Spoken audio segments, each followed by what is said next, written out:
At 21, the Virgin was sold like a commodity by her family. A cold millionaire bought her, with no promise of love or mercy. Taken to the mansion, she believed she had lost everything. But a hidden secret in that house would change her fate forever. The sun had barely risen when Rose opened her eyes, feeling the familiar weight of exhaustion on her shoulders. At 21, her young face already carried the invisible marks of a life dedicated to serving others. The tiny room at the back of the mansion, her only refuge, was immersed in the dimness of dawn. The peeling walls silently witnessed her daily routine of submission. With automatic movements, Rose put on her worn uniform and tied her long brown hair in a severe bun. Her reflection in the small, cracked mirror revealed green eyes that, despite everything, still held a spark of hope. It was the same hope that her mother, Sarah, had cultivated until her last breath 5 years ago. The shrill voice of Vivian, her stepmother, echoed through the corridor before Rose could even finish getting ready. "Rose, where is that worthless girl?" The familiar tone of contempt made her stomach turn. Quickly, she headed to the kitchen, where she found the middle-aged woman impeccably dressed as always. "I'm here, ma'am," answered Rose, keeping her eyes lowered as she had learned over the years. "My children's breakfast is late. And just look at this kitchen. I don't know why I still keep you here." "Your mother at least knew how to do things right," Vivian snapped, her words as sharp as razors. Rose absorbed the blow in silence like so many others. Her half-siblings, Amanda and Richard, observed the scene from the breakfast table with satisfied smiles. They were 17-year-old twins, spoiled and cruel, who had inherited all of their mother's malice. The day proceeded like so many others. Rose cleaned, cooked, washed, ironed. Her delicate hands, which had once glided over the keys of the piano in the living room, now covered and forbidden, were calloused from constant work. Every corner of that house held memories of a previous life, when her father was still alive and she was treated as a daughter, not as a servant. Late in the afternoon, while organizing Amanda's closet, Rose found an old photograph hidden among the drawers. In it, her father smiled beside her mother, both young and in love. A solitary tear ran down her face as she tucked the photo into her apron pocket, her little stolen treasure. Dinner was served punctually at 8, as Vivian demanded. Rose remained in the kitchen, eating the leftovers while standing, observing. Through the window, the garden that her mother had loved so much, and that was now abandoned to weeds. The sound of raised voices in the dining room caught her attention. "She has to go, Mom. I can't stand seeing that girl around the house anymore, reminding me of that woman." Amanda's voice sounded particularly venomous that night. "Calm down. Darling, I have plans for her," replied Vivian in a tone that made Rose shudder. That night, lying in her narrow bed, Rose allowed herself to dream. She dreamed of the day she might leave, of the freedom she so longed for.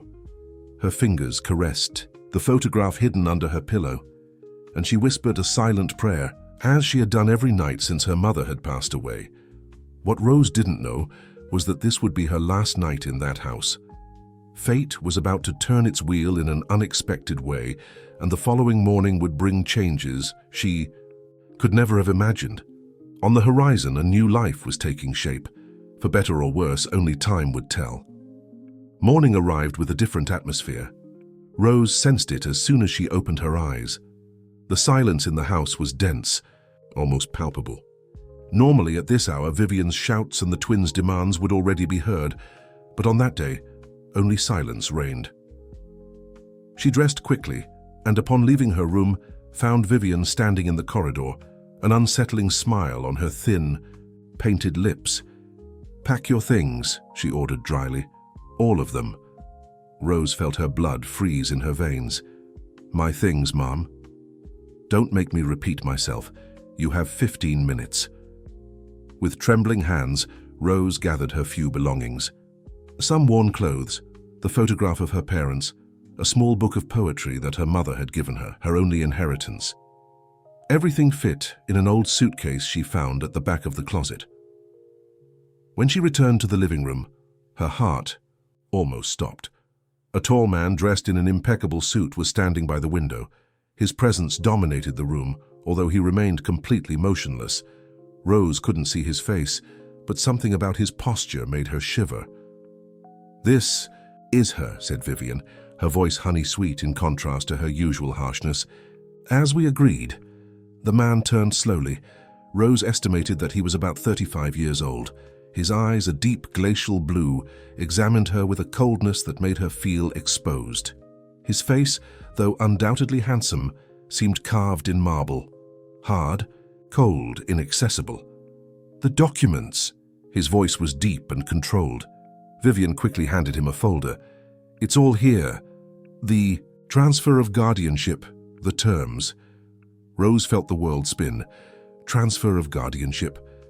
Her eyes darted from her stepmother to the stranger, trying to understand what was happening. "Ma'am, I don't understand." "Shut up," Vivian cut her off. "You now belong to Mr. Ethan Gray. He paid a good price for you." The words hit Rose like a slap. Sold. She had been sold like any ordinary merchandise.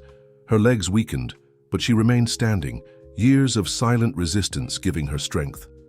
Ethan Gray, now she knew his name, showed no reaction. He methodically examined the documents as if he were just closing another routine business deal. After a few minutes, he put the folder in his leather briefcase and finally addressed Rose. "Let's go." It wasn't a request. It was an order. Rose cast one last look around at the house that, despite everything, had been her home. Amanda and Richard observed the scene from the top of the stairs, triumphant smiles on their young faces. The car that awaited them was black and luxurious.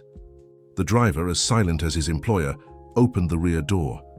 Rose entered, her small suitcase being her only link to the past. Ethan sat beside her, maintaining a calculated distance. As the car glided through the streets of the city, Rose watched her previous life disappear through the window. Silent tears streamed down her face, but she wiped them away quickly. She wouldn't give anyone the pleasure of seeing her break. The man beside her remained silent, his eyes fixed on a distant point. Rose didn't know where she was going or what awaited her. Her fate was in the hands of a stranger who had bought her like someone buys an object in a store. The only certainty she had was that her life, once again, had completely changed. The car passed through the enormous wrought iron gates after almost an hour of travel. Rose observed, astonished, the property that revealed itself before her eyes. An avenue lined with century-old trees led to a mansion that seemed to come out of a fairy tale, if fairy tales included modernist mansions of glass and steel. The construction was an architectural masterpiece, with glass walls that reflected the sky and meticulously maintained gardens that extended as far as the eye could see. An artificial waterfall descended from one side of the house, creating a water curtain that played with the sunlight. Ethan was the first to exit the car without directing even a glance in her direction. Rose hesitated for a moment before following him, pressing her small suitcase against her chest as if it were a shield. The sound of her footsteps echoed on the marble floor of the entrance, making her feel even smaller in that imposing environment. "Martha!" Ethan's voice resonated through the space. A lady with a kind appearance, dressed in an elegant uniform, appeared almost instantaneously. "Yes, Mr. Gray. This is Rose. Show her to her quarters and explain the house rules." Without another word, he followed a corridor, leaving Rose alone with the housekeeper. Martha smiled warmly, the first genuine smile Rose had received in years. "Come with me, dear. You must be exhausted." As they climbed a floating staircase of glass and steel, Rose noticed that there were no photographs on the walls, no personal touches. It was as if the house were a minimalist art gallery, beautiful but devoid of soul. "Here we are," announced Martha, opening a door on the second floor. Rose couldn't contain an exclamation of surprise. The room was larger than the entire service area where she had lived in Vivian's house. A king-size bed dominated the center of the room, covered with sheets that seemed made of clouds. One of the walls was entirely glass, offering a stunning view of the gardens. This is my room?" "Yes, miss. Mr. Gray was very specific about your accommodations." Martha began to open the doors of an immense empty closet. "Tomorrow morning someone will come to take your measurements. Mr. Gray has ordered that a complete wardrobe be provided." Rose sat on the edge of the bed, feeling dizzy. "I don't understand. Why is he doing this?" Martha stopped what she was doing and looked at Rose with an enigmatic expression. "Mr. Gray has his reasons. Now, as for the rules, you have free access to the entire east wing of the mansion, which includes this room, the library, the music room, and the gardens. The west wing is strictly forbidden. Mr. Gray values his privacy above all. And what does he expect me to do? For now, just that you rest and adapt. Mr. Gray made it clear that you are not a servant here. Martha hesitated for a moment before continuing. There is only one rule that he insisted I emphasize. No one may touch you without your express permission. No one? Rose frowned, confused. It was a strange rule for someone who had just bought her. Not even him? Especially him, replied Martha with a meaningful look. After Martha left, Rose remained, seated on the bed for a long time, trying to process everything that had happened. Her gaze wandered around the luxurious room, settling on a door that Martha had not mentioned.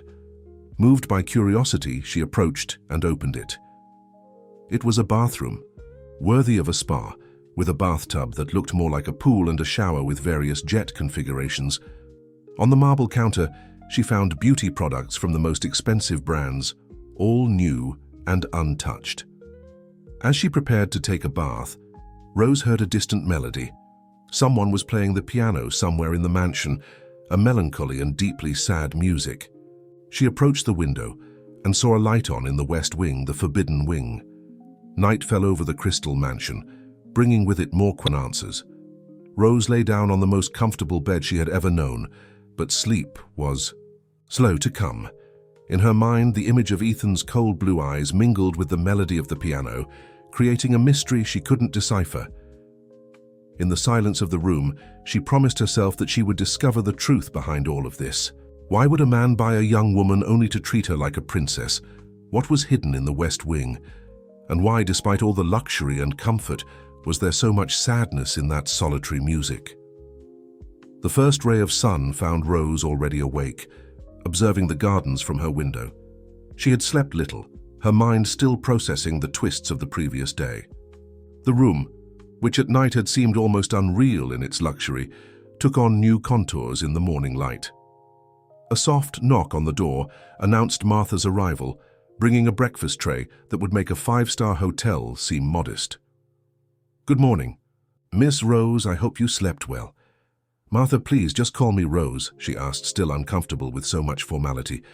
Her eyes scanned the tray, noticing fresh fruits, artisanal breads, natural juices, and a variety of delicacies she had never tasted. "As you wish," smiled Martha, placing the tray on a table near the window. "The seamstress will arrive in an hour.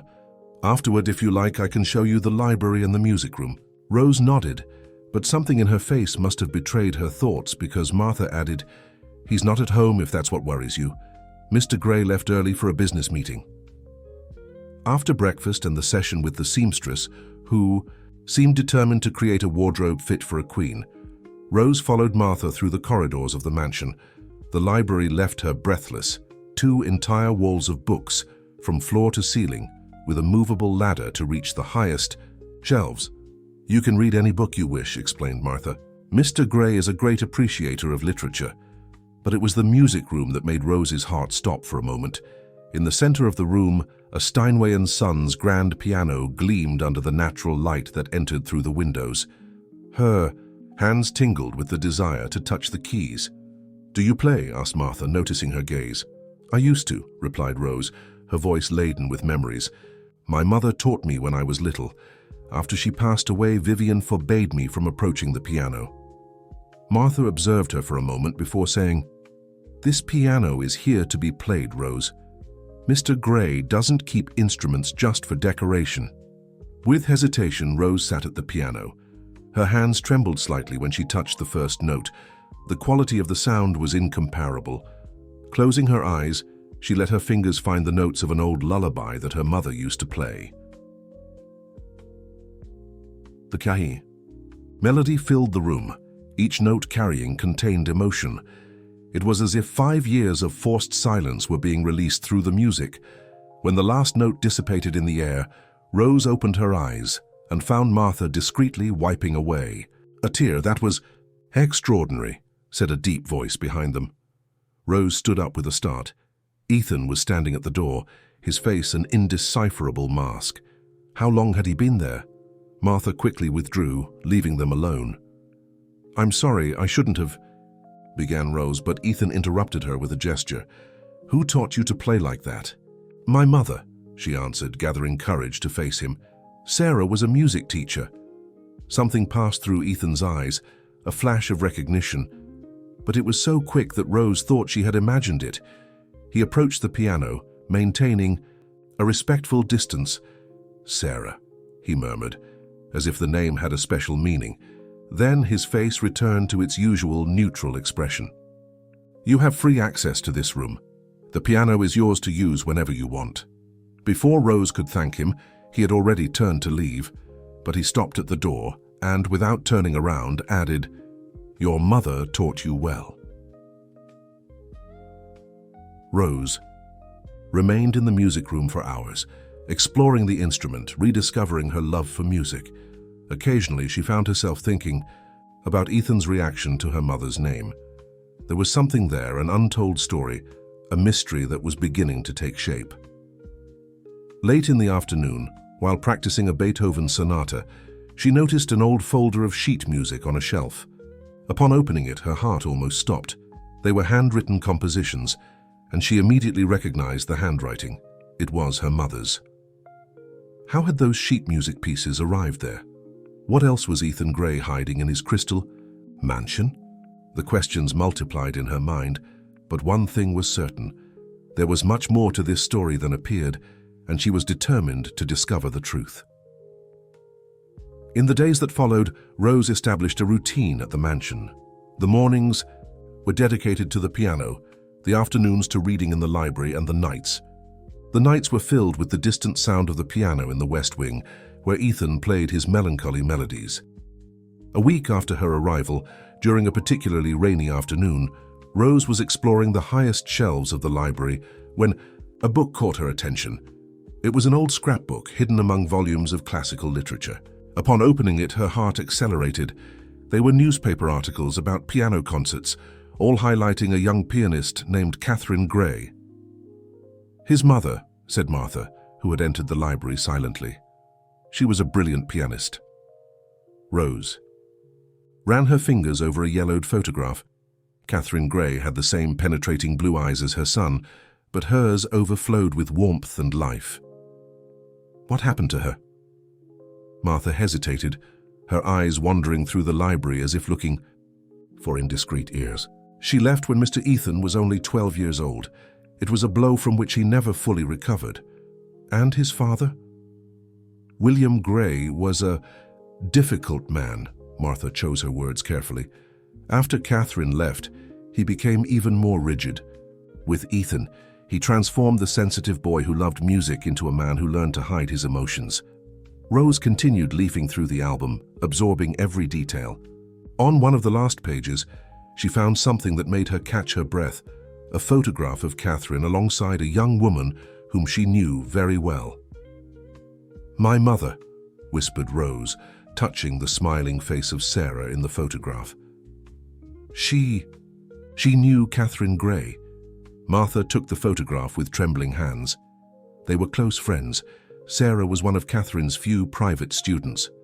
The housekeeper carefully returned the photo to the album. "There are things from the past that it's better not to disturb, Rose." But it was too late. Rose's mind was already buzzing with possibilities. Her mother had never mentioned Catherine Gray, but now so many things were beginning to make sense. The sheet music found in the music room, Ethan's reaction upon hearing Sarah's name. That night, as the rain lashed against the windows of the mansion, Rose couldn't sleep. The sound of the piano in the West Wing seemed more intense, more laden with emotion. Driven by an irresistible impulse, she left her room and followed the sound through the dark corridors. The door to the music room in the West Wing was ajar, a strip of golden light escaping through the crack.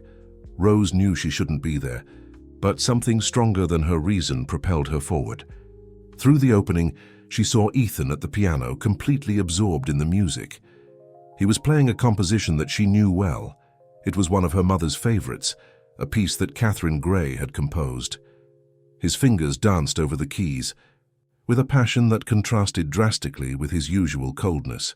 Suddenly the music stopped. "You shouldn't be here," said Ethan without turning around. Rose froze. "I'm sorry, This wing is forbidden."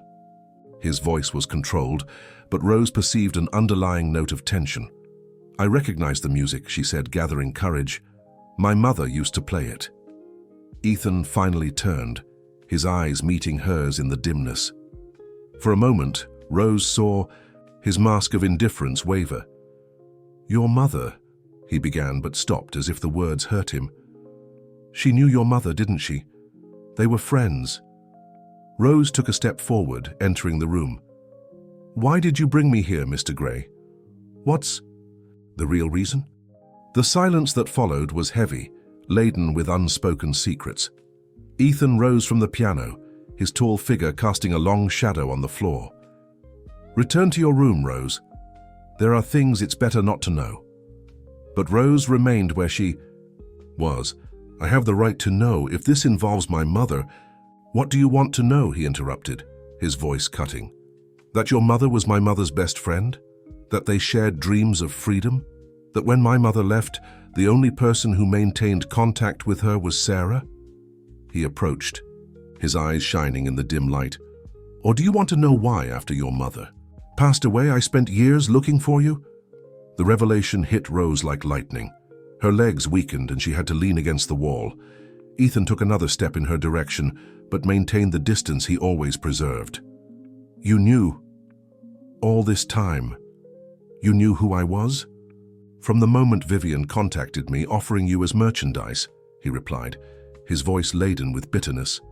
"She had no idea who I was, what you meant." Rose felt the world spin. Each piece of the puzzle was beginning to fit, but there was still so much to be revealed. Why was Ethan looking for her? What else did he know about her mother? And why even now did he maintain that calculated distance, as if he feared getting too close? The revelation of Ethan's words left Rose in a state of shock. For days, she wandered through the corridors of the mansion like a ghost, trying to process everything she had discovered. The piano remained silent, both in the east and west wings, as if the music had been suffocated by the weight of the revealed secrets. Martha observed the situation with evident concern, but maintained a discreet distance. It was only on the morning of the third day that she decided to intervene, finding Rose sitting in the garden, staring fixedly at a bed of white roses. "These were her favorites," said Martha, sitting beside Rose. "Catherine's." Rose turned to the housekeeper, her eyes full of unformulated questions. Martha sighed, as if finally deciding it was time to share what she knew. "I was here when it all happened," she began. "Catherine was a force of nature, you know. She transformed everything into music. Joy, sadness, love, pain. William couldn't stand that. He wanted to control everything, even her music." "Like my stepmother," murmured Rose. "Yes, people like that exist everywhere. Catherine resisted as long as she could, but in the end—" Martha paused, picking a rose. "In the end, she chose freedom.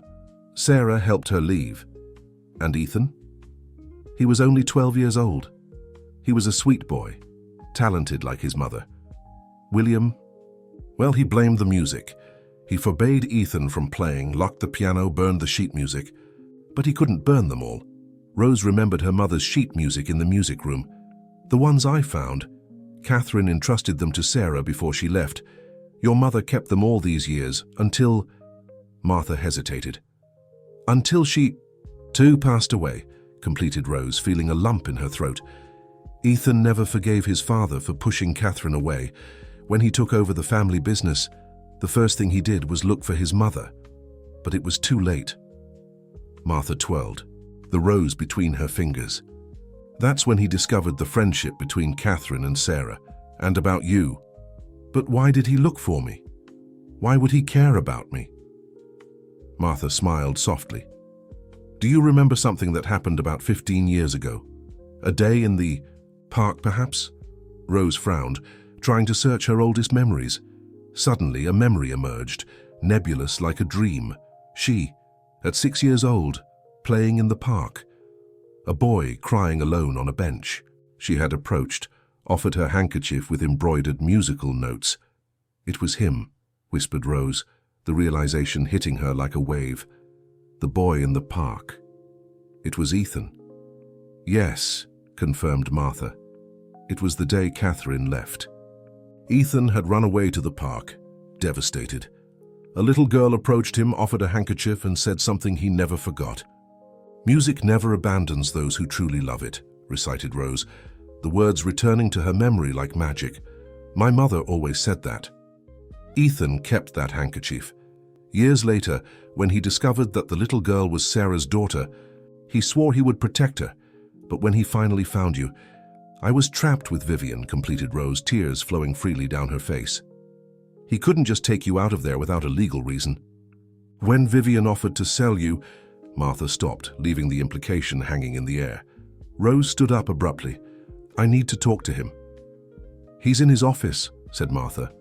"And Rose, he may seem cold, but there's an ocean of emotions beneath that icy surface."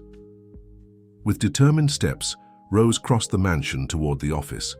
Her heart was beating fast, but for the first time since she had arrived there, it wasn't from fear. It was from understanding, from recognition.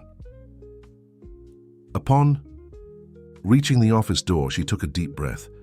So many lives intertwined by destiny, so many stories connected by invisible threads of music and memory.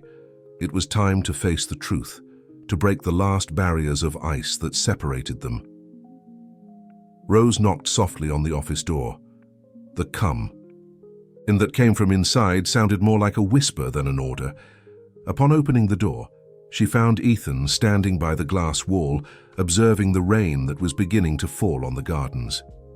The office was a perfect reflection of its occupant, organized, elegant, and protected by glass walls that paradoxically created an invisible barrier with the outside world. A solitary photograph on the desk captured Rose's attention. It showed a very young Catherine at the piano with a child Ethan sitting beside her. "You kept the handkerchief," said Rose, breaking the silence. It wasn't a question. Ethan turned slowly, his eyes meeting hers. For a moment, the mask of coldness wavered. "It's in the first drawer of the desk," he replied. "I never had the courage to open it after I discovered who you were." Rose approached the desk, her hands trembling slightly as she opened the drawer. There it was, a small white handkerchief with embroidered musical notes, preserved like a sacred relic inside a crystal box. "Why did you never tell me?" she asked, touching the glass of the box with her fingertips. "What should I have said?" Ethan's voice had a tone she had never heard before, vulnerable, almost broken. "That I spent years looking for the little girl who showed compassion to a destroyed boy. That when I finally found you, you were living the same kind of prison. That destroyed my mother."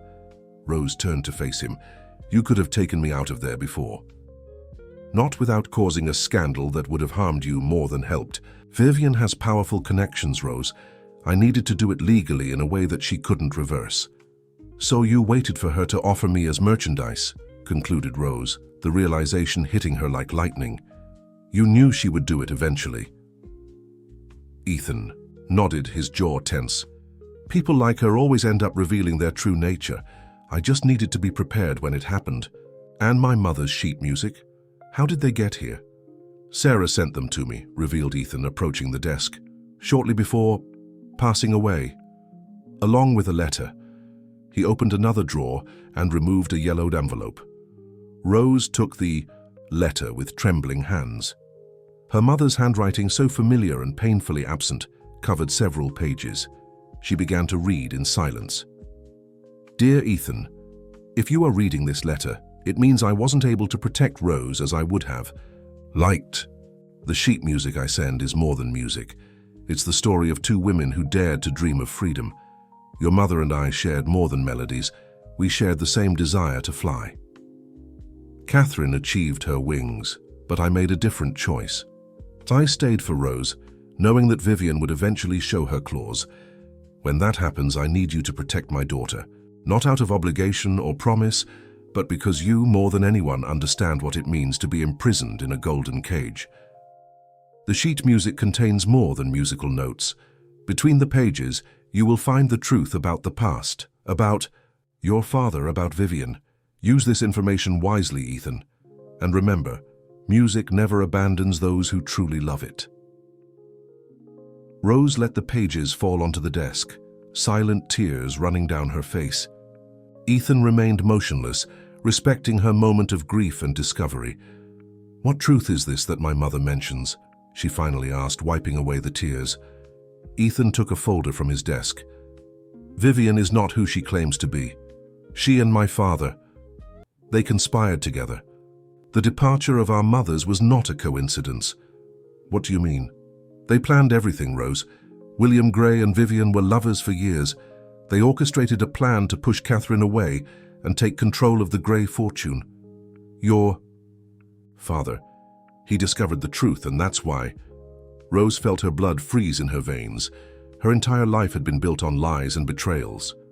Her father, her mother, Vivian herself, all the pieces of the puzzle were beginning to fit together, forming a much darker image than she had ever imagined. "And now," she whispered, feeling simultaneously stronger and more vulnerable than ever. Ethan finally approached, stopping just a step away. "Now," he said, his voice loaded with determination, "we bring justice." The revelation about Vivian and William Gray left Rose stunned. For hours, she and Ethan remained in the office, unraveling each layer of the intricate web of lies that had shaped their lives. The sheet music of Sarah and Catherine, guarded with such care, contained more than music. Between their pages were documents, photos, and evidence that incriminated the true villains of their story. "Vivian was never just your stepmother," explained Ethan, spreading documents across the desk. "She was a long-term player, manipulating every move like a maestro of chaos. Her marriage to your father was just another piece on her chessboard." Rose examined the papers with trembling hands. Contracts, bank transfers, letters, a whole history of conspiracy and betrayal documented in black and white. "Why did my mother keep all this?" "Sarah was smarter than they imagined," replied Ethan, a flash of admiration in his voice. "She and my mother discovered the truth together. Catherine chose to flee, but your mother—" He hesitated, choosing his words carefully. "Sarah chose to stay and gather evidence. She knew that one day it would be necessary." Thunder echoed in the distance, as if the sky were responding to the gravity of the revelations. Rose stood up and walked to the window, observing the dark clouds approaching. "During all these years that you looked for me," she said, her voice almost a whisper, "what did you intend to do?" Ethan joined her by the window, maintaining his characteristic respectful distance. "At first, it was just a promise to a little girl who offered me kindness when I needed it most. Later, it became a mission to protect Sarah's daughter, to honor your mother's sacrifice." "And now?" Rose turned to face him. "What has changed?" Ethan's blue eyes, usually so cold, seemed to liquefy as they met hers. Now it's personal. You're not just the little girl with the handkerchief or Sarah's daughter. You're Rose, and you—" He stopped, as if the words were too difficult to pronounce.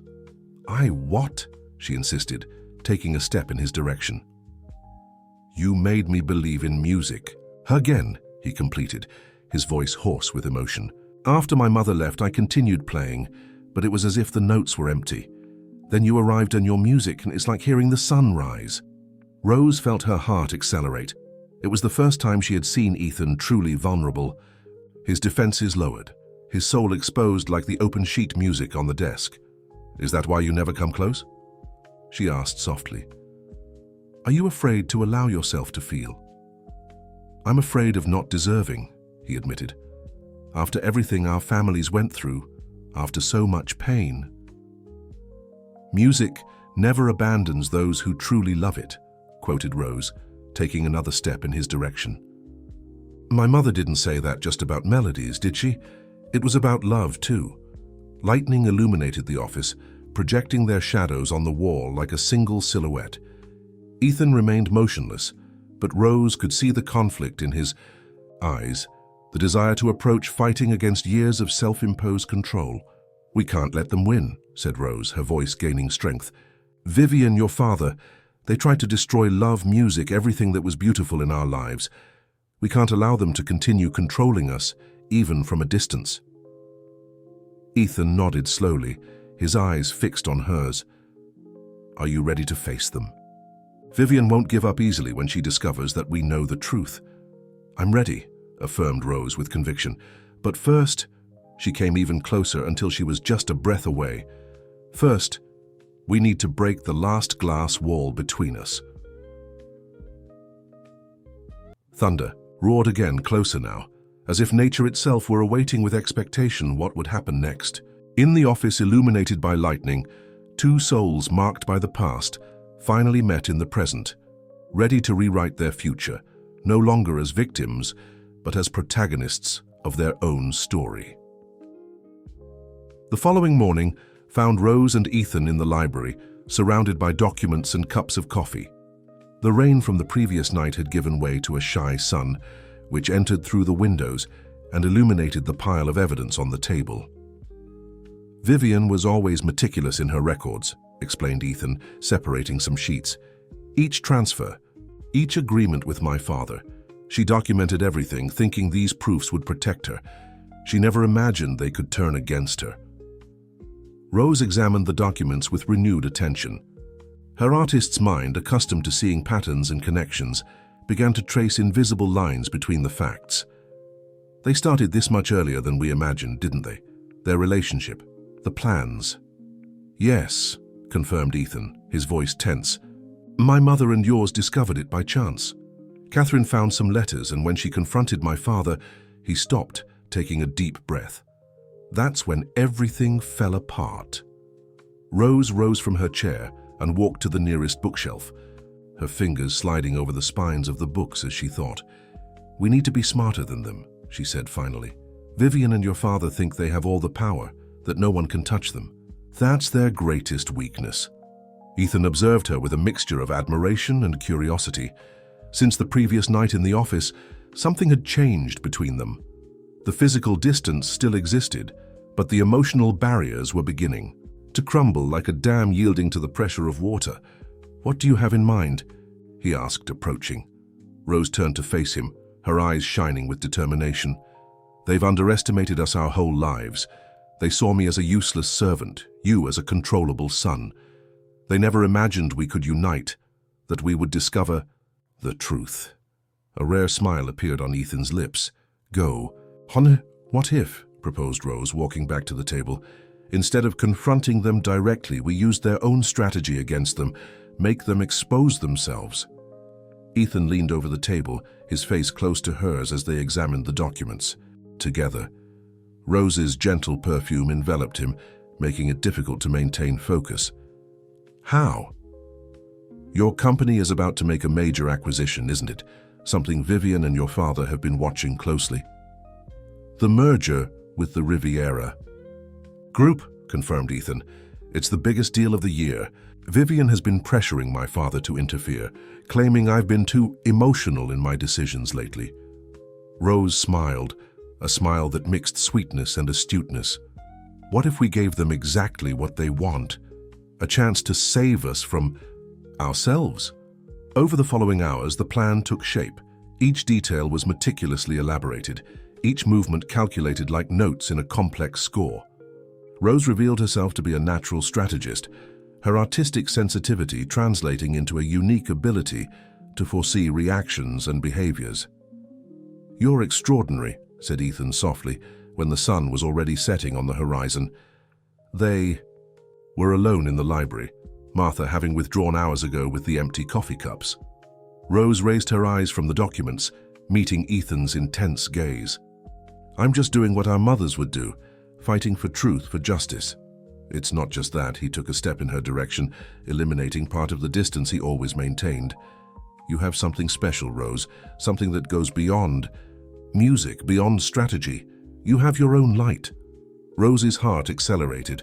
Since the previous night, each moment with Ethan was charged with contained electricity, with unspoken words. "Why do you still keep your distance?" she asked, her voice just a whisper. Ethan closed his eyes for a moment, as if gathering strength. Because if I come any closer, if I allow this to happen, there will be no going back." "And who said I want to go back?" challenged Rose, taking a step in his direction. The air between them seemed charged with possibilities, with silent promises. Ethan raised his hand, his fingers almost touching Rose's face, but stopped a millimeter from her skin. "First, we need to end this," he said, his voice hoarse. "We need to ensure they can never hurt anyone again. After, insisted Rose, her heart thundering in her chest. "After, there will be no more glass walls between us." The moment was interrupted by Martha, who entered the library hurriedly. "Mr. Ethan, I just received the information. Your father is on his way, and he's not alone." Ethan and Rose exchanged glances. The game was about to begin, sooner than they expected. It was time to put the plan into action, to transform their wounds into strength, their pain into determination. The music of vengeance was about to begin, and they would be the maestros of this final symphony. The announcement of William Gray's arrival set the mansion in motion. Martha quickly organized the scattered documents in the library, while Rose and Ethan prepared for the imminent confrontation. The plan would need to be accelerated, but perhaps this was an advantage. The less time for the enemy to think, the better. "You need to hide," said Ethan, guiding Rose through the corridors. "They can't know that we've discovered everything yet." "No," responded Rose firmly, stopping in the middle of the corridor. "I'm tired of hiding. Besides, the plan will only work if I'm present." Ethan faced her, divided between admiration and concern. Rose was no longer the frightened young woman who had arrived at the mansion. In her place was a strong, determined woman, with a gleam of defiance in her green eyes. "You're right," he finally agreed. "But remember, we can't reveal our cards. Yet, let them think they still have control." Rose nodded, adjusting the elegant dress she now wore, so different from the worn uniforms of her previous life. "Like a performance," she said, a small smile playing on her lips. Each note at the right moment. The sound of doors opening downstairs announced the arrival of the visitors. Rose and Ethan exchanged one last look before descending the stairs. In the entrance hall, William Gray dominated the environment with his imposing presence. At his side, Vivian smiled her snake smile. "Son," William's voice echoed through the environment. "I see the rumors were true." Ethan maintained his neutral expression, years of practice in hiding emotions serving him well at this moment. "What rumors, father?" "About your most recent acquisition," replied William, his cold eyes fixing on Rose. "Vivian told me about Heather girl. I must say I'm disappointed. I thought I had taught you better than that." Rose felt Vivian's calculating gaze upon her, evaluating every detail of her transformation. The elegant dress, the confident posture, the air of dignity, everything so different from the submissive servant she knew. "Rose has been excellent company," said Ethan calmly, "and an extraordinary pianist." The mention of the piano made William visibly harden. "Music," he spat the word as if it were poison. "Always music. You are just like your mother, always letting yourself be carried away by foolish sentimentality." "Music is more powerful than you imagine, Mr. Gray," intervened Rose, her voice clear and firm. "It has the power to reveal hidden truths." Vivian stepped forward, her false smile faltering for a moment. "What truths would those be, dear?" "Why don't we all go to the music room?" suggested Ethan, gesturing toward the stairs. "I'm sure Rose would love to present us with a performance." William seemed about to refuse, but Vivian placed a hand on his arm. "It would be lovely, wouldn't it, William, to see how our investment has developed?" The group climbed the stairs in silence, the tension palpable in the air. Rose walked with the grace of a ballerina, each step calculated, each movement part of the performance that was about to begin. The music room was bathed in the light of the setting sun, the grand piano gleaming like a black jewel. Rose sat at the instrument naturally, her hands resting softly on the keys. "How about something special?" she suggested, her eyes meeting Ethan's for a brief moment. "A composition by Catherine Gray, perhaps?" William's face paled, while Vivian pressed her lips into a thin line. The first note sounded in the air, clear and crystalline like the truth that was about to emerge. The music began softly, almost hesitantly, like a question being formulated. But soon it gained strength, each chord laden with meaning, each pause pregnant with revelations about to explode. Rose played not just with her fingers, but with her entire soul. This was not just a musical presentation, it was the prelude to a revolution, the beginning of a battle that had waited years to be fought. And while the music filled every corner of the room, the documents hidden among the sheet music awaited, their moment to enter the scene, ready to transform that melody of revelation into a symphony of justice. The last notes of Catherine's composition still lingered in the air when Rose gently opened the folder of sheet music. William Gray had approached the window, his tense back betraying his discomfort. Vivian, meanwhile, maintained an artificial smile, though her eyes betrayed a growing uneasiness. "You know, Mr. Gray," began Rose, her voice as melodious as the notes she had just played, "your wife had an extraordinary gift for hiding messages in her compositions. Each note, each pause, everything had a special meaning."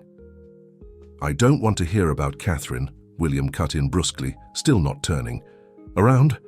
"But you should," intervened Ethan, positioning himself beside the piano, "especially considering that each sheet of music that Rose just played contains evidence of your conspiracy with Vivian." The silence that followed was deafening. Vivian was the first to regain her composure, letting out a forced laugh. "What absurdity is this? Ethan, dear, I think this girl is confusing your head." "I'm not confusing anything," replied Ethan, his voice cold as ice. "In fact, I've never been more lucid. The bank transfers, the secret meetings, the plans to push my mother away, it's all documented here." Rose began to remove the documents from among the sheets of music, spreading them over the piano like a fan of cards in a poker game. "My mother and Catherine were smarter than you imagined. They discovered everything and kept the evidence." William finally turned around, his face a mask of contained fury. "This is ridiculous. You have no idea what you're talking about, girl." "No?" challenged Rose, picking up one of the sheets. "How about this email, dated 3 months before Catherine's departure, where you and Vivian discuss how to forge documents to question her sanity? Or perhaps the records of the offshore accounts where you hid money diverted from Gray Enterprises?" Vivian stepped forward, her facade of elegance beginning to crack. "You're nothing but an ungrateful little maid.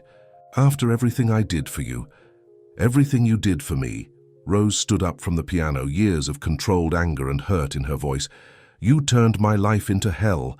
You humiliated me, treated me like a slave. And do you know why? Because I was a constant reminder of what you and William did." Ethan opened his folder and removed more documents. "You thought of everything, didn't you? You even planned how to get rid of Rose's father when he began to suspect. The only thing you didn't foresee was that Sarah would keep all the evidence." William's face had lost all color. His eyes darted from one document to another, recognizing his own handwriting, his signatures, his words that now condemned him. "What do you want?" he finally asked, his voice hoarse. "Justice," replied Ethan simply. "Tomorrow there will be a board meeting to discuss the merger with the Riviera Group. All the shareholders will be present. It will be the perfect moment for you to announce your retirement and confess your crimes."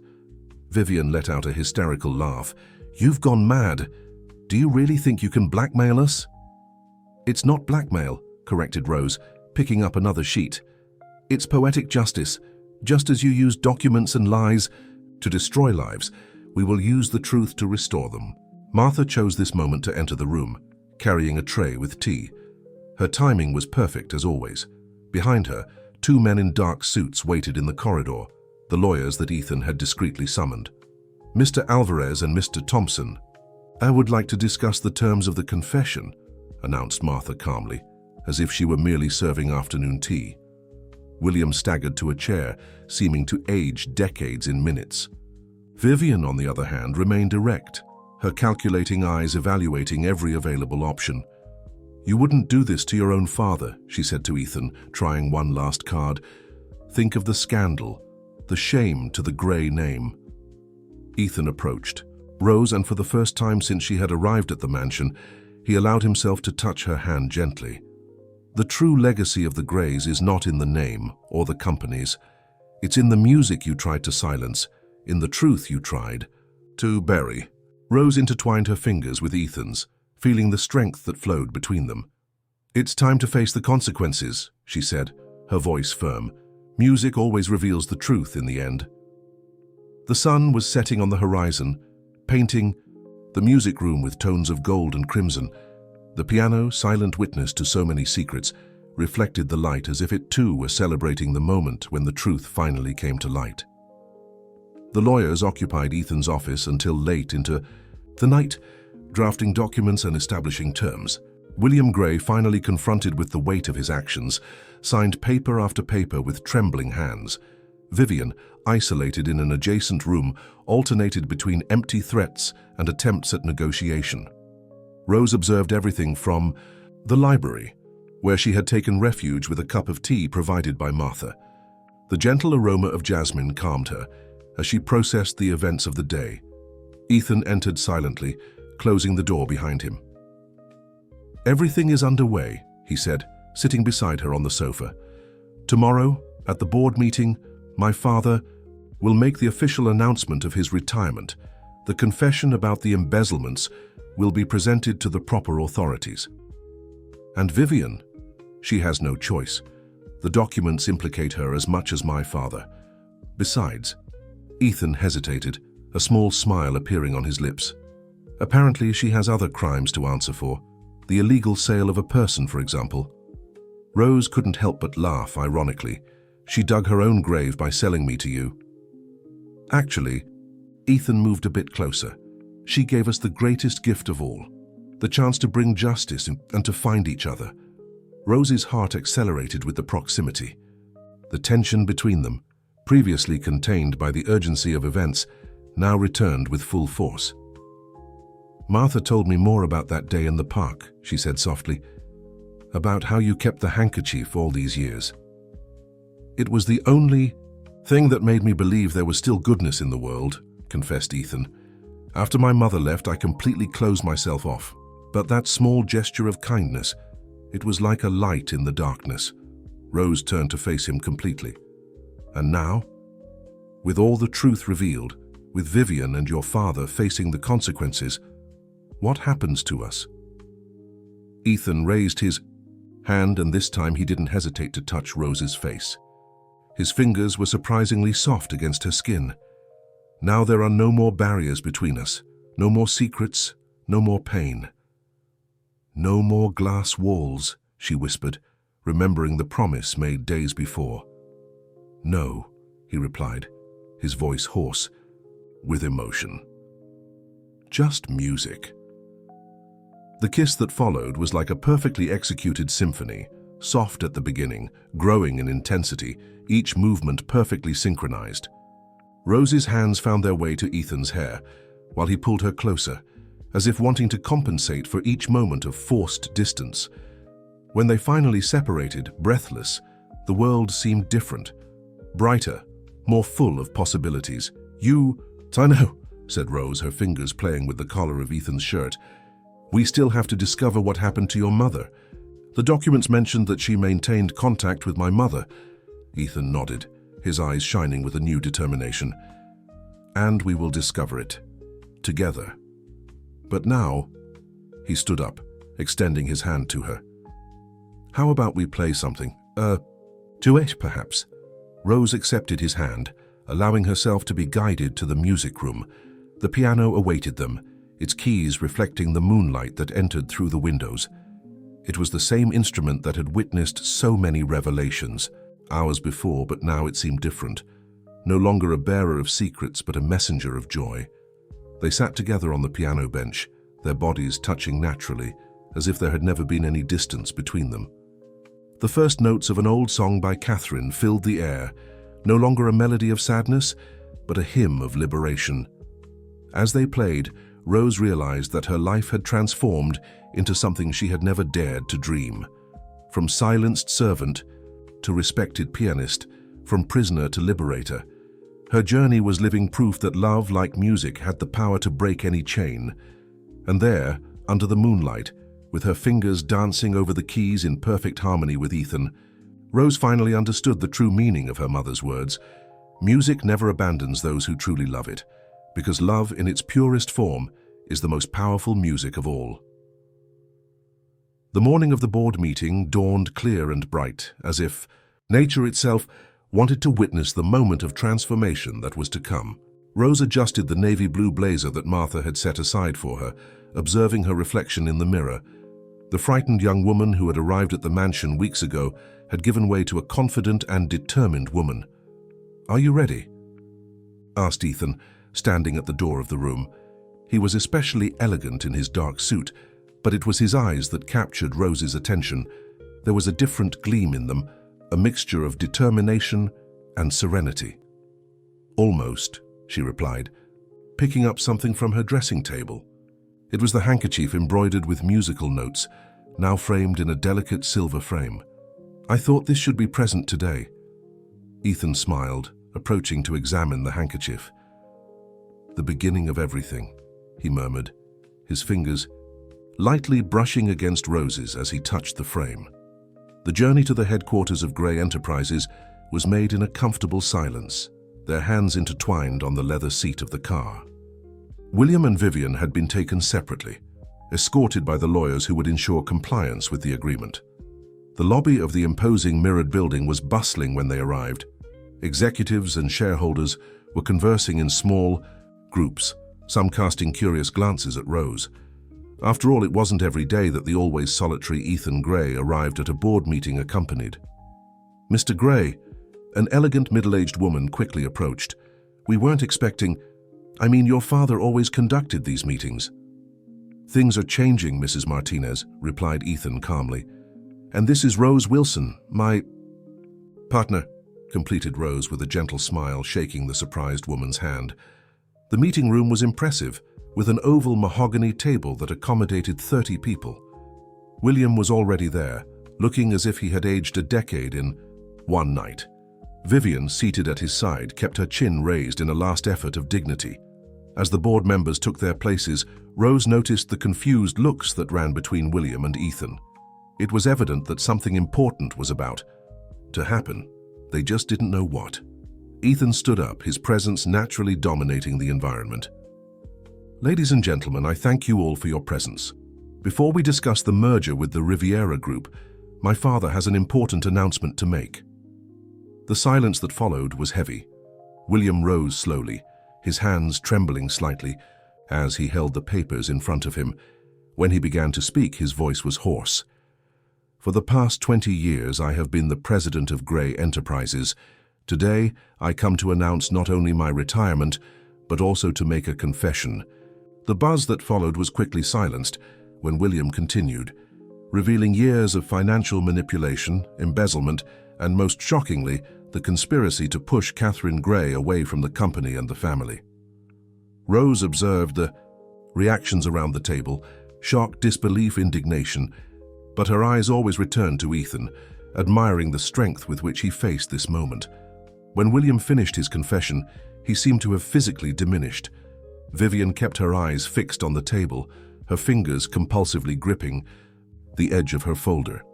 "The supporting documents have already been forwarded to the proper authorities," announced one of the lawyers, distributing copies of the main documents to the board members. Ethan stood up again.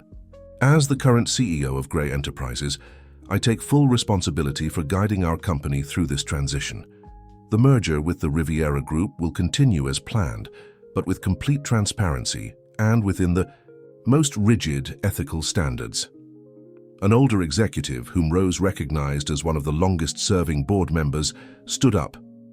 "Mr. Grey, Ethan, I can speak for several here when I say that your mother would be proud. Catherine always believed in integrity above profit." The words hit Ethan like a wave of emotion that he contained only partially. Rose, sensing his agitation, slid her hand under the table to hold his. As the lawyers led William and Vivian out of the room, where the authorities awaited them, Rose realized that an era had ended. The lies, the manipulations, the power games, everything was being replaced by something new, something cleaner and truer. "Let's take a 1-hour break," announced Ethan. When we return, I will present the new corporate governance plan, and we will discuss the details of the merger. As the room emptied, Rose and Ethan remained seated, their hands still joined under the table. The silence between them was comfortable, full of promises and possibilities. "You were right," said Rose softly. "It was important for everyone to know the truth." Ethan turned to her, his blue eyes softer than she had ever seen. "And this is just the beginning. We still have to find my mother, discover the whole story. And we will succeed," assured Rose, squeezing his hand. "Together." The morning sun entered through the windows of the meeting room, bathing them in golden light.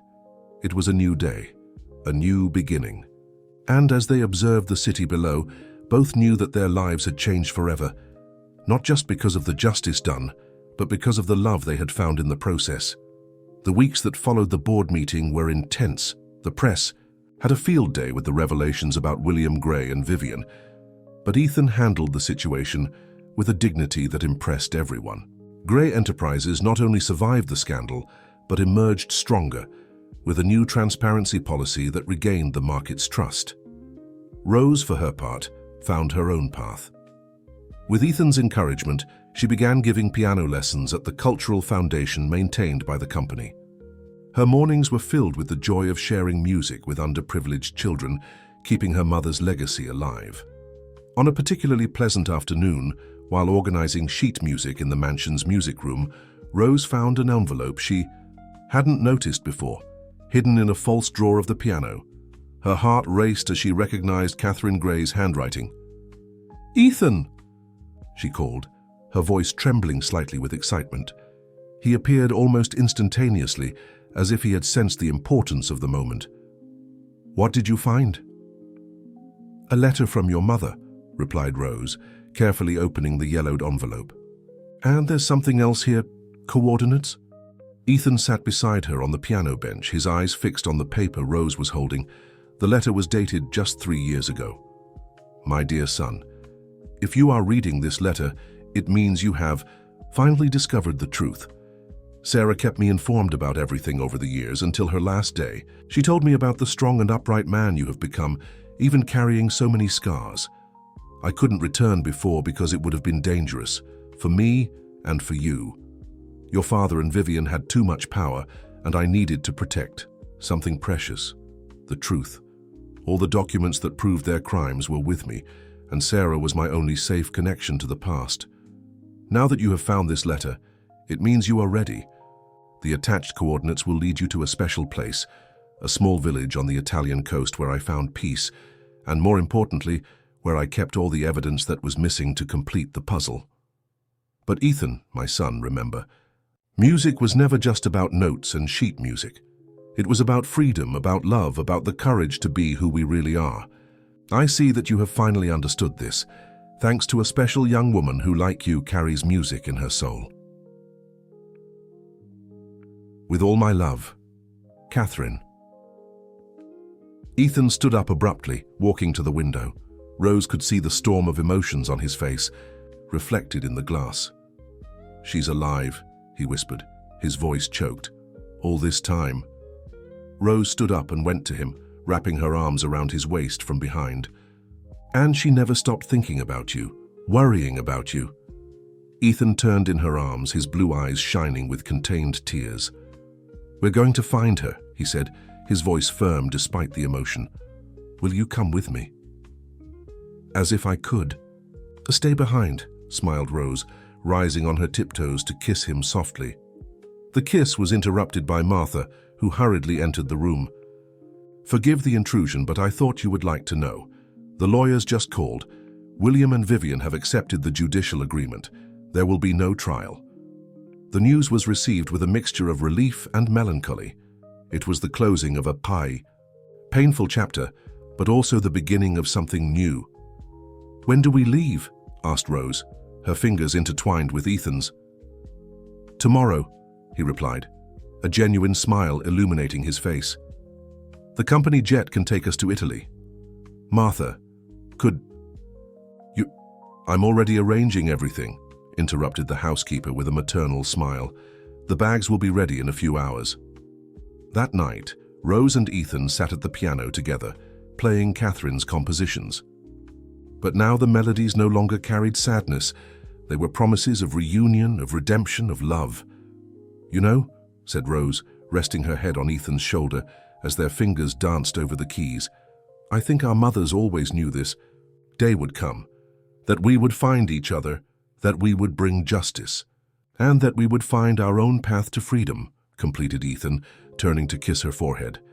Outside, the sun was setting over the mansion's gardens, painting the sky with shades of pink and gold. A gentle breeze stirred the white roses, Catherine's favorites, as if nature itself were celebrating the new chapter that was about to begin. The music they played flowed through the mansion, no longer as an echo of sadness, but as a promise of the future. A future where there would be no more secrets, no more pain, no more distance, just music, love, and the freedom for which their mothers had fought so hard. The small Italian village of Porto Azzurro seemed like it had stepped out of a postcard. Colorful houses clung to the verdant slopes that descended to the Mediterranean Sea, while the afternoon sun painted everything with a golden glow. Rose and Ethan arrived after a long journey, their hearts beating with a mixture of anxiety and expectation. "The coordinates indicate a villa at the top of that hill," said Ethan, consulting his phone as the rental car wound its way through the narrow streets of the village. Rose observed the landscape with admiration, imagining Catherine choosing this place as her refuge. It was perfect, isolated enough to ensure privacy, but with a beauty that would inspire any artist. "Your mother has good taste," she commented, gently squeezing Ethan's hand that rested on the gear shift. "I can perfectly imagine someone composing here inspired by this view." The car stopped in front of a wrought iron gate, partially covered with flowering bougainvillea. A discreet sign announced Villa Melodia in elegant letters.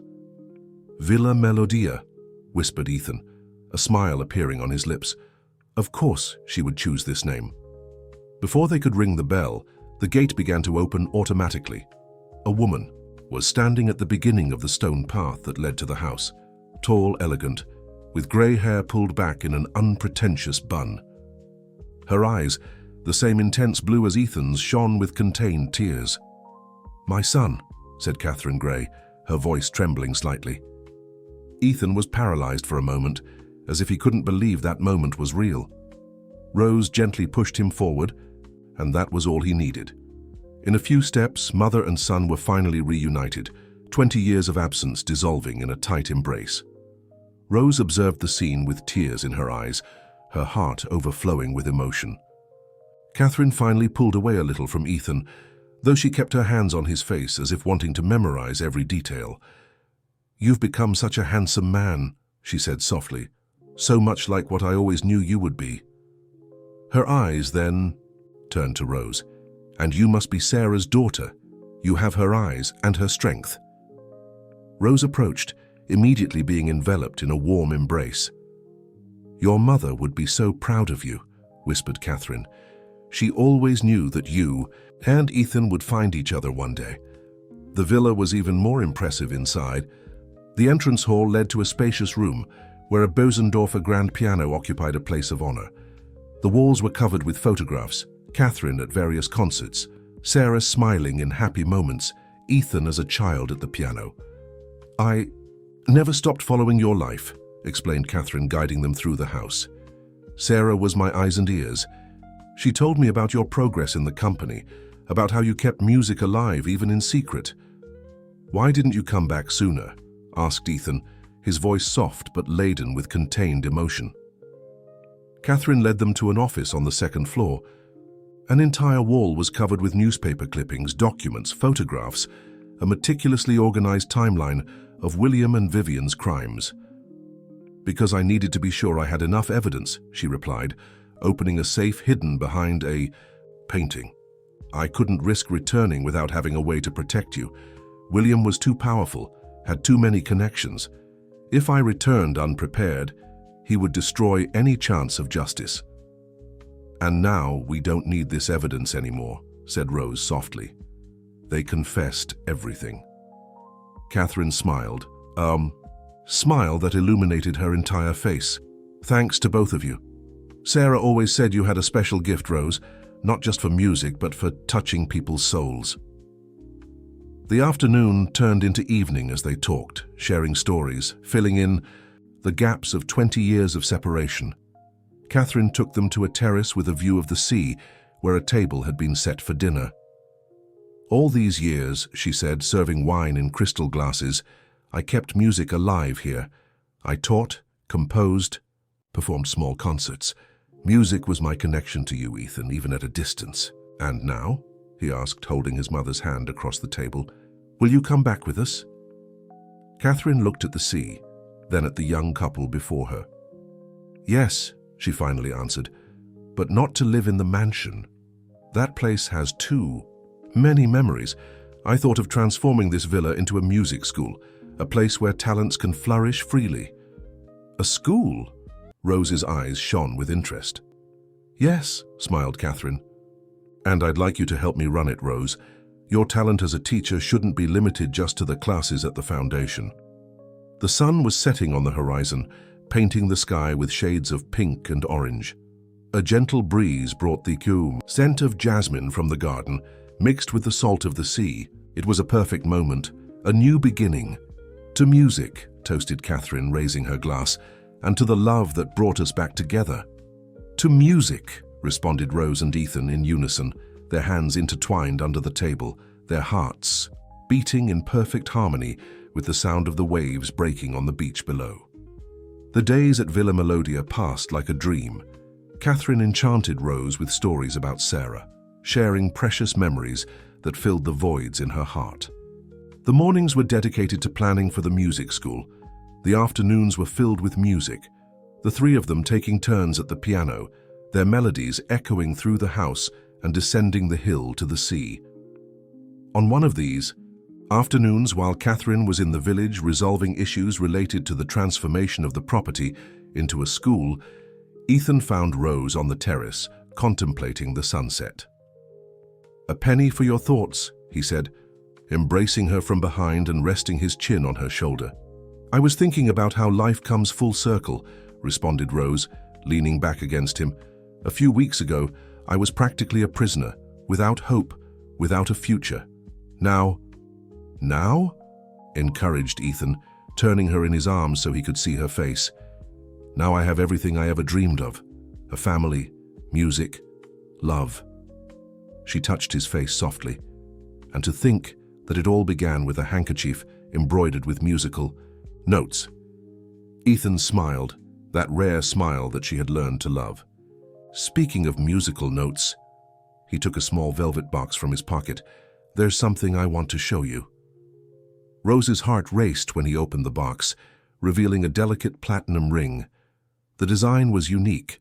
Small, musical notes in rows, gold formed a continuous melody around the band. "This is the first music you played for me in the mansion," explained Ethan, his voice hoarse with emotion. "I had it made especially for you." "Ethan." Rose could barely breathe. He knelt, holding her hands. "Rose Wilson, you taught me that music is not just about notes. It's about love, courage, and freedom. You freed me from a prison I had, built myself, made me believe in love again. Will you marry me?" "Yes," she responded without hesitation, tears of happiness streaming down her face. 1,000 times yes. The ring slid perfectly onto her finger, as if it had always belonged there. The kiss that followed was interrupted by applause. Catherine had returned and was observing the scene from the terrace door, her eyes shining with joy.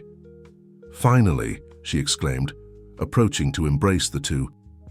"I was wondering when you would find the courage, son." "You knew?"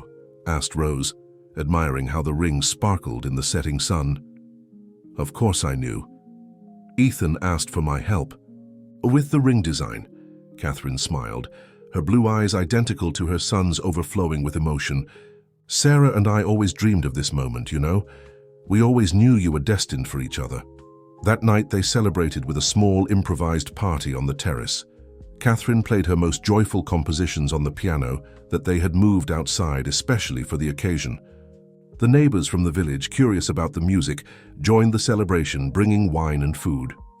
Under the stars of the Italian sky, surrounded by music and love, Rose and Ethan danced slowly. The sea whispered its own melody below, an eternal love song like the waves.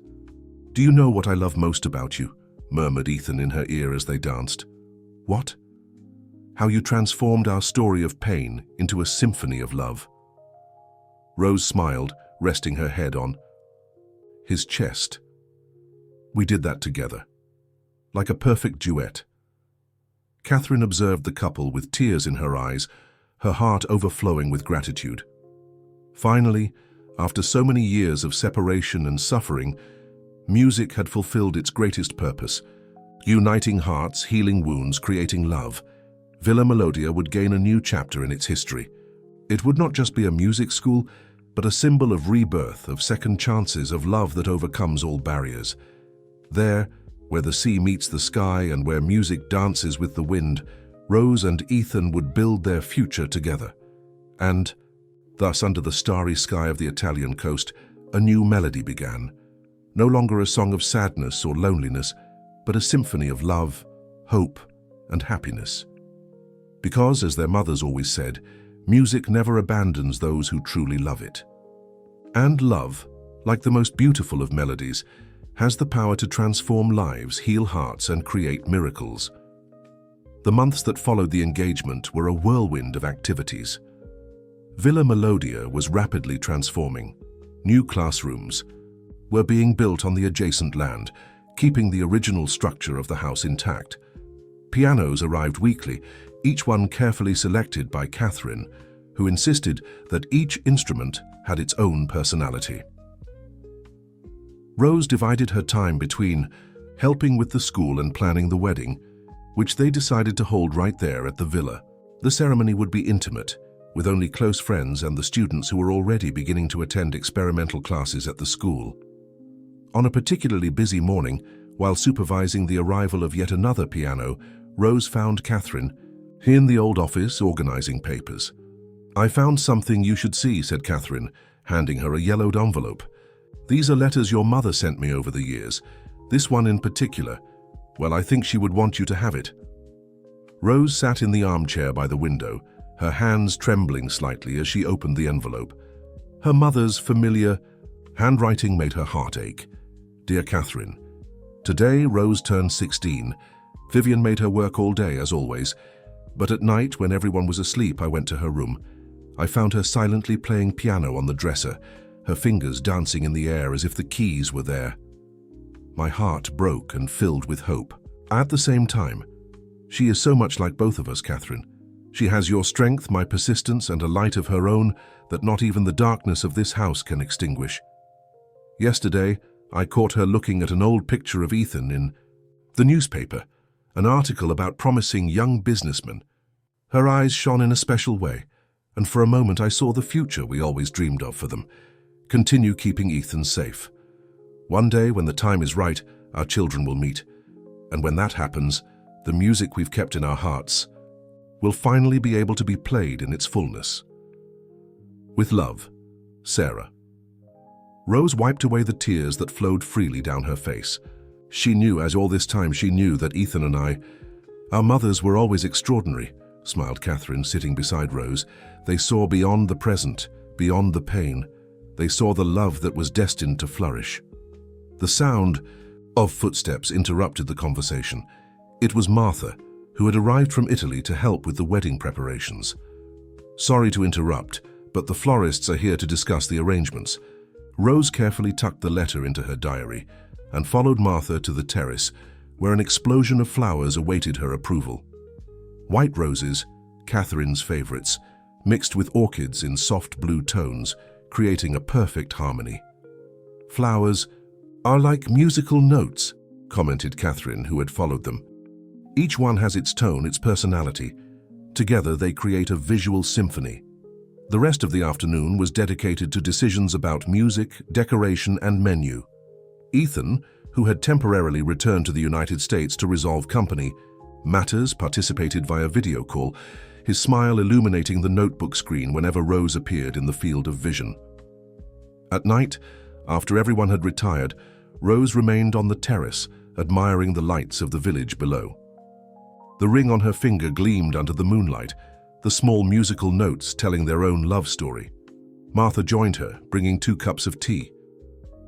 "You know," said the housekeeper, sitting in one of the chairs, "in all my years serving the Gray family, I have never seen so much happiness as now. It's as if a cycle is completing itself," reflected Rose. "All the pain, all the separation, everything brought us here." "And now you're writing a new music," smiled Martha. "One that your mothers always knew would be played." The sea murmured its eternal song below, while the stars twinkled in the Italian sky. Rose closed her eyes, letting the night breeze caress her face. In a week, she and Ethan would marry right there under that same sky. The music school would be inaugurated the day after the wedding, a new beginning in every sense. "Rose!" called Catherine from the music room. "Come see this!" Upon entering the room, Rose found Catherine at the piano, an old sheet of music in her hands. "I found this among your mother's things.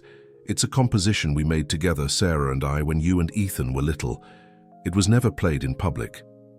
The first notes filled the air, a sweet and complex melody, intertwining themes that represented the 2 families, the 2 stories that were now uniting. It was as if Sarah and Catherine had composed the soundtrack of their children's destiny, long before they knew it would come true. "This will be the music for your wedding," said Catherine, her eyes shining. "The last gift from your mothers to you." Rose sat beside Catherine on the piano bench, her hands joining hers on the keys, learning the melody that their mothers had created with so much love. It was more than a wedding song. It was a legacy of love, hope, and faith in the transformative power of music. The wedding day dawned perfect, as if the Italian sky itself wanted to bless the union. Villa Melodia shone, decorated with white roses and blue orchids that created a path to the improvised altar on the terrace. The sea gleamed in the background like a giant mirror, reflecting the morning sun. In the main bedroom of the villa, Rose was getting ready with the help of Martha and Catherine. Her dress, an elegant model in pure silk, had small musical notes embroidered on the hem, a special detail that Catherine had suggested. "Something old," said Catherine, fastening a delicate sapphire brooch in Rose's hair. "It was your mother's. Sarah wore it at her own wedding." Rose touched the brooch softly, feeling connected to her mother in a special way. "She's here with us today, isn't she?" "In every musical note, in every beat of your heart," replied Catherine, adjusting the veil with affection. Martha entered the room bringing a bouquet of white roses tied with a blue ribbon. "The guests are arriving, and Ethan." She smiled. "Well, let's just say I've never seen the young Mr. Gray so nervous and happy at the same time." The sound of music began to float through the air. The first students of the school, a string quartet that had insisted on playing at the ceremony, were tuning their instruments. The melody that Catherine and Sarah had composed would be played at the moment Rose walked to the altar. "It's time," announced Martha, her hands trembling slightly as she adjusted Rose's dress one last time. The path to the terrace seemed to float under her feet. Each step was accompanied by notes from the special composition, as if Sarah and Catherine were guiding her through the music. When Rose finally emerged into the sunlight, a collective sigh ran through the guests. Ethan awaited her at the altar, more elegant than ever in his dark suit. His eyes, those same blue eyes that had once been so cold, now overflowed with love and emotion. At his side, Catherine smiled through tears, her hands crossed over her heart. The ceremony was conducted in Italian and English, a celebration of love that transcended languages and borders. When the moment for the vows came, Ethan held Rose's hands, his eyes fixed on hers. "Rose, you found me when I was lost in darkness, when I had forgotten the music of life. With your love, your courage, and your music, you brought me back to the light. I promise to spend each day of our life composing our own melody of love, playing our eternal duet." Tears flowed freely down Rose's face when her turn came. "Ethan, you freed me not just from a physical prison, but from the prison of fear and loneliness. In you, I found my partner, my protector, my love. I promise that our music will always be one of joy, of understanding, and of infinite love. The rings they exchanged were unique, each one engraved with the first notes of the music their mothers had composed. When the officiant declared them husband and wife, the string quartet began a jubilant version of the melody, and all the bells of the village began to ring, as if the town itself wanted to participate in the celebration. The reception that followed was a festival of music and joy. Students from the school took turns at the piano, playing compositions that varied from classical to contemporary. Catherine presented a new composition, created especially for the occasion, a piece that celebrated love and rebirth. In the middle of the party, Ethan led Rose to the piano. "I have a surprise for you," he said, sitting at the instrument. His fingers began to dance over the keys, playing a melody that Rose had never heard before. "It's beautiful," she whispered, sitting beside him. "Did you compose it?" "For you," he smiled. "My first composition in 20 years. I called it A Rebirth in G major." Rose joined him at the piano, her fingers naturally finding the complementary notes, transforming the solo into a spontaneous and perfect duet. The guests stopped to watch, enchanted by the demonstration of love and music, in its purest form. As night fell, lanterns were lit in the garden, creating a magical environment. The sea reflected the lights like thousands of dancing stars. Rose and Ethan danced slowly, lost in their own world of love and music. "Look," whispered Ethan, indicating a point in the sky. A shooting star streaked the night, leaving a bright trail. "Make a wish," smiled Rose. "I don't need to," he replied, kissing her softly. "I already have everything I ever dreamed of." Catherine observed the couple with a heart overflowing with joy. At her side, Martha discreetly wiped away a tear. "Sarah would be so happy," said the housekeeper. "She is," replied Catherine, her gaze soft. "In each note, in each smile, in each moment of love, our daughters always knew what they were doing." The night advanced, but the music continued. Villa Melodia, which had been a refuge of solitude for so many years, now pulsed with life and love. The next day, its doors would officially open as a music school. A new chapter would begin. But that night, under the starry sky of the Italian coast, it was just about love. About two souls that found each other through music, that overcame pain and the past to create their own symphony of happiness. Because in the end, love is the most beautiful of music, one that never ends, that always finds new notes to play, new chords to explore. The morning after the wedding brought a new energy to Villa Melodia. The sun had barely risen when the first piano chords began to echo through the property. Rose and Ethan, still in their sleepwear, were rehearsing the piece that would open the inauguration ceremony of the school. Catherine found the couple in the main music room, their radiant smiles matching the golden light that entered through the windows. "Shouldn't you be resting?" "It's your first day as newlyweds," she teased, though her eyes sparkled with approval. "We couldn't resist," replied Rose, her hands still on the keys. "This new piano has a magnificent sound." "And today is a special day," added Ethan, softly kissing his wife's temple. The school finally opens its doors. Villa Melodia had been transformed. The adjacent land now housed a complex of classrooms, each equipped with carefully selected pianos. The construction maintained the original Mediterranean architecture, creating a perfect harmony with the historic villa. At noon, the first guests began to arrive for the inauguration. They were an interesting mix: villagers, renowned musicians, art critics, and most importantly, the first official students of the school, coming from different parts of the world. Rose observed everything from the balcony of her room, now transformed into a suite for her and Ethan. Her heart overflowed as she watched children and young people arriving with their instruments, their faces illuminated with expectation. "What are you thinking about?" asked Ethan, embracing her from behind. "About how music has the power to transform lives," she replied, leaning back against him. "Look at all these people, each with their own story, their own dreams." Martha appeared at the door, bringing the dress that Rose would wear at the ceremony, an elegant model in soft blue tones. "It's time to get ready," announced the housekeeper with a maternal smile. The inauguration ceremony was held in the large open-air amphitheater that had been built in the garden. Catherine opened the event by playing a new composition, specially created for the occasion. When she finished, her emotional voice filled the space. Welcome to the International School of Music Villa Melodia. This place is born from a dream shared by two women who believed in the transformative power of music. Sarah Wilson and I dreamed of a space where talents could flourish freely, where music would be more than notes on a sheet. It would be a force of transformation and love. Rose and Ethan then joined her on the stage. Rose continued the speech. This school is not just a place of technical learning. It's a sanctuary for art, a space where each student will be able to find their own musical voice.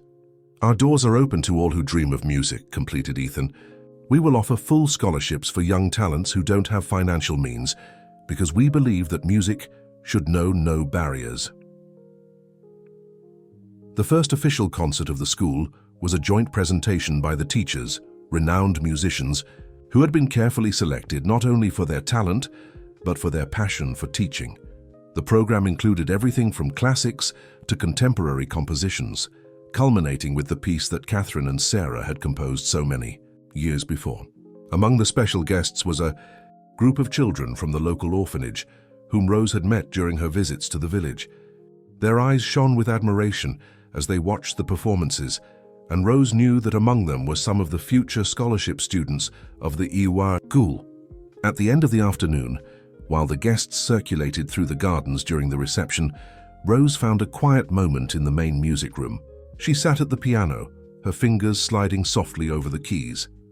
"Your mother would be so proud," said Catherine, who had silently entered the room. "This place, it's exactly what she and I dreamed of." "Sometimes I can feel her here," confessed Rose, playing some soft notes. In every piece of music, in every smile from the students, Ethan joined them, bringing a surprise, a framed photograph of Sarah and Catherine together at the piano, radiant smiles on their young faces. "This will hang on the main wall," he said, "so everyone knows where the dream began." Catherine embraced both of them, tears of happiness in her eyes. "You are not just directors of a school," she said softly. "You are guardians of a legacy of love and music."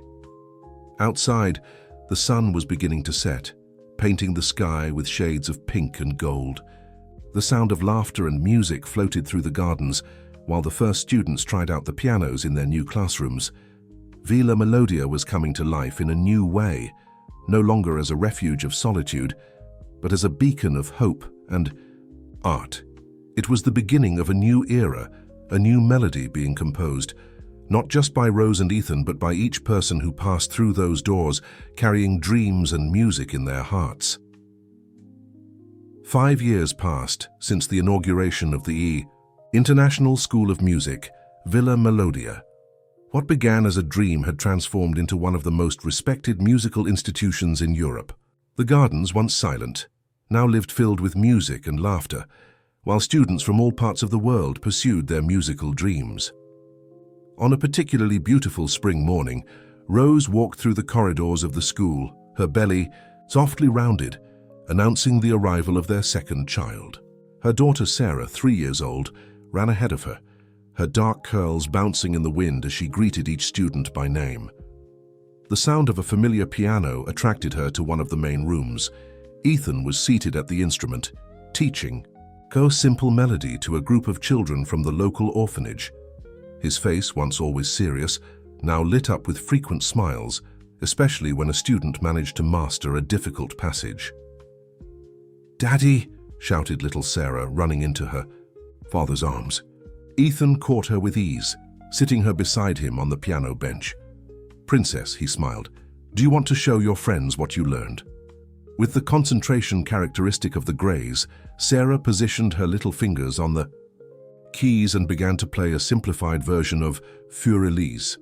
The other students applauded enthusiastically when she finished, making the girl blush with pleasure. Catherine, who had just returned from a tour of benefit concerts, found the family gathered in the music room.